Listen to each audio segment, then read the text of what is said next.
यहाँ एक ही खानदान के 36 अफराद रहाइश पजीर थे। लोगों ने बहुत कोशिश किया बचाने के लिए, लेकिन नहीं बचा। इधर तो हम खड़े थे, इधर फसल थी, न आदमी रहे, न फसले रहे, न घर रहे।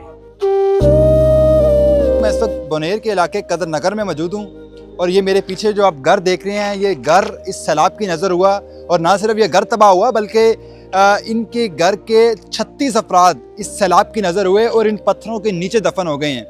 अभी तक उनकी लाशें नहीं मिल सकी और ये एक ही घर में 36 अफराद रहते थे जो सैलाब की नज़र हुए और उनका पता ना चल सका। ये पत्थर आप देख लें, कितनी बड़ी तादाद है इन पत्थरों की। लैंडस्लाइडिंग हुई इन पहाड़ों से, ये पत्थर यहाँ पर पहुँचे सैलाब के बाद और यूँ कह लें कि पत्थरों का सैलाब आया और एक ही घर के 36 अफराद इस सैलाब की नज़र हो गए। यहाँ पर उनके एक बेटे लियाकत साहब मौजूद हैं, उनसे हम बात करते हैं और आपको उनसे जानने की कोशिश करते हैं कि ये उस वक्त कहाँ पे थे और जब सैलाब आया किस कदर सैलाब था कि इनके एक ही ख़ानदान के 36 अफराद इस दुनिया से चलेंगे। अस्सलाम वालेकुम। वालेकुम सलाम।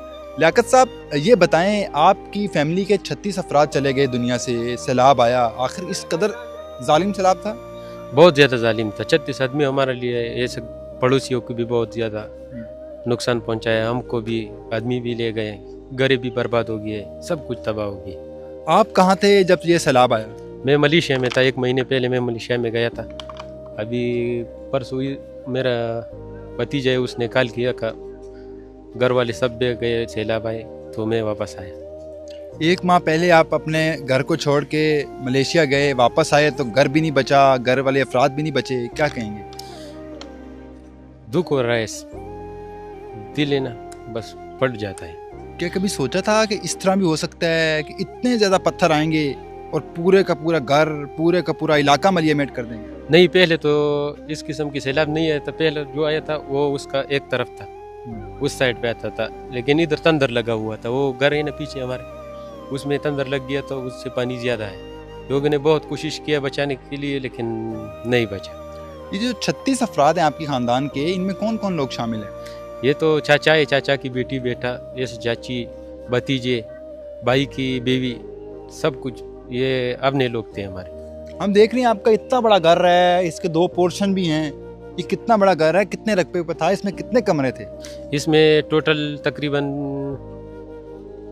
10-12 कमरे थे टोटल, लेकिन वो तो अभी नहीं रहे ना, सब कुछ बर्बाद हो गया। यहाँ पे तो पहले पता चला कि फसलें होती थी, आपकी भी फसल थी? हाँ, बहुत ज़्यादा। कौन सी फसल थी आपकी? और इधर गंदम का फसल होता था। और कितने एकड़ पे थी? और किनाल 6 कनाल इधर था और 10 कनाल उधर। तो 16 कनाल की फसल भी आपकी बर्बाद हो गई? बर्बाद हो गया, फसल तो क्या, जमीन भी बर्बाद हो गई। तो ये जो आपका घर था, ये पहचाना जा रहा है कि ये आपका घर था, ये ऐसा लगता था पहले? हाँ, ये हमारा घर था, 2 कमरे इधर पे। ये ऊंचाई थोड़ा ज्यादा था ना, तो हमने ये सोचा कि हम इधर बच जाएंगे, तो सब लोग इधर आना था, लेकिन उधर तंदर लगा हुआ है, उसके पानी ज्यादा है, तो सब लोग इस तरफ गए, सब शहीद हो गया। तो आपके जो फैमिली मेंबर्स थे जो इस सैलाब की नज़र हुए, उनकी लाशें कैसे मिली? वो तो पहले दिन में भी 5-6 मिले थे, दूसरे दिन तीसरे दिन ये सब थोड़ा थोड़ा मिल गया है सब। अब मुकम्मल हो गए? हाँ, मुकम्मल हो गया, शुक्र अल्हम्दुलिल्लाह। उसको दफन किए, जनाजा पढ़ाया।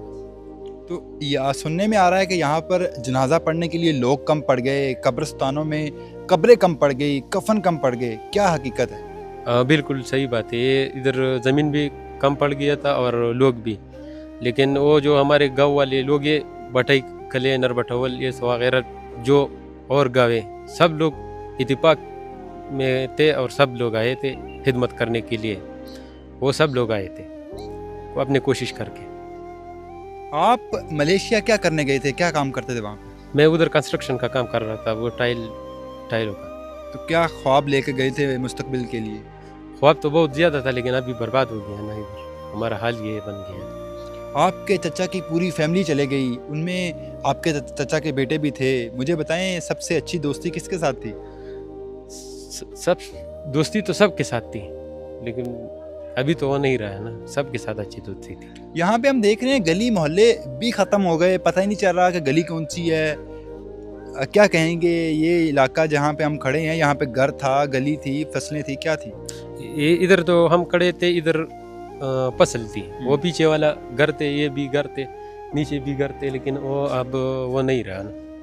तो हुकूमत की तरफ से तावन किया जा रहा है आपके साथ? हुकूमत की तरफ से तो अभी तक नहीं किया है, कोई इमदाद या हुकूमत ने तो इमदादी ऐलान भी किया है? और तंजीम कर रहे, ये जो लोगों का अपना तंजीम होता है प्राइवेट, वो कर रहे हैं, लेकिन हुकूमत की तरफ से अभी तक नहीं। क्या मुतालबा करेंगे वज़ीर आला KP के अली अमीन गंडापुर से, क्या मुतालबा करेंगे? अली अमीन गंडापुर तो अभी गया था, लेकिन उसने भी कुछ नहीं किया था। इधर आए थे अली अमीन का? फिर बाबा में आया था, वो उस दिन आया था, लेकिन वो फिर वापस चला गया, ऊपर भी नहीं आया। इधर महमूद खान भी आया था, वो तो आज आया था, इधर खड़ा था, वो भी गया। और तो कुछ नहीं किया उन लोगों। तो मुतालबा क्या है आपका? मुतालिबा तो बस सर जी हम क्या बताएं, आप खुद देखो, घर नहीं है, ज़मीन नहीं है बस। तो आपकी फैमिली का ज़रिया माश क्या था? हमारा तो बस बारमल में जाना था, पैसा कमाना, इधर भी फसलें उगाना था, बस ये काम था। तो ये यहाँ पे जो फसलें आपने 16 कनाल पे बता रहे हैं, इसकी कौन देखभाल करता था? वो मेरा बाप था और चाचा थे, वो लोग कर रहा था। तो ना फसलें रहीं, ना ये देखभाल करने वाले रहे? ना आदमी रहे, ना फसलें रहे, ना घर रहे। बिल्कुल नाज़रीन, जिस तरह आपने इनकी बात भी सुनी, अगर मैं आपको यहाँ पे दिखाऊं तो ये कुछ लोग अपनी मदद आपके तहत, कुछ तंजीमें यहाँ पर मुख्तलिफ इमदादी पैकेज देने का सिलसिला भी जारी है, और यहाँ पर अभी ये इनको भी इमदादी पैकेज देने आए हैं। और अगर ये आपका उनके घर की सूरत हाल दिखाऊँ तो ये देखें, ये उनका घर का एक पोर्शन था, और यहाँ पे उनके घर का दूसरा पोर्शन था, जहाँ पे अब पत्थर ही पत्थर नज़र आ रहे हैं। और यूँ मालूम होता है कि ये कोई आबशार है या पिकनिक पॉइंट है जहाँ पे पत्थर ही पत्थर पड़े हुए हैं, लेकिन ये इस लियाकत अली का घर था। यहाँ पे 36 अफराद रहाइश पजीर थे, लेकिन अब वो 36 के 36 अफराद इस दुनिया में नहीं रहे, और ना ही उनका घर का रहा, बल्कि नक्शा ही बदल गया इस पूरे गांव का, और पूरा गांव मलिया मेट हो गया है। और ये भी उनका घर था, इसमें कुछ कंस्ट्रक्शन बच गई है, लेकिन अंदर से सारा का सारा सामान इस सैलाबी पानी में बह गया, और ये पूरा का पूरा घर जो है वो मलिया मेट हो गया।